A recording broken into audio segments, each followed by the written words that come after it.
Well, this is certainly something different. For those of you who don't know me, my name is Hannah, and I'm a hobbyist digital artist. For those of you who do know me, I'm a bit of a rise geek at the moment. You'll get used to it. Anywho, today I'm going to be briefly explaining the process that went into my published All Our Food Keeps Blowing Up animation.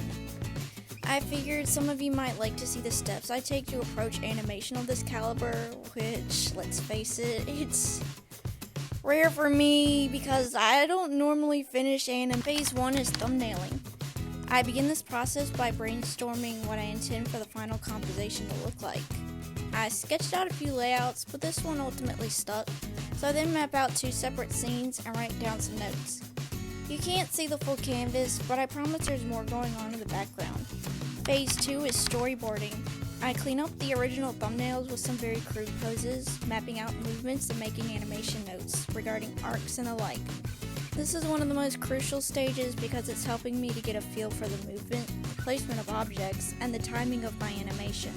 Once I've finished storyboarding, I go ahead and render the backgrounds. Having these finished will help me better establish character placement as well as establishing my composition and final colors. Honestly, this was the first time I've ever spent this much time on backgrounds, so it was an awesome experience, one that I hope I get to practice more of. Phase 3 involves adding the background to my storyboard, then cleaning up my key poses. Key poses are paramount to animation. They are the main poses a character makes and define the movement of the final rendition. By establishing them now, I can then draw the background poses and finally the in-betweens, which leads us into Phase 4. Once the in-betweens are completed, it's time for Phase 5, the lines.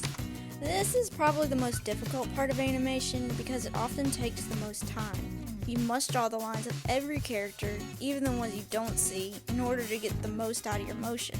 This aids during the coloring process, but it's grueling nonetheless. I made a little cheat sheet for coloring the bros, and after this, it's time to color. Phase 6 involves coloring, which I do by blocking in each character in white, then going back and adding the color over top.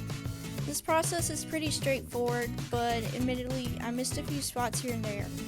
How a bummer.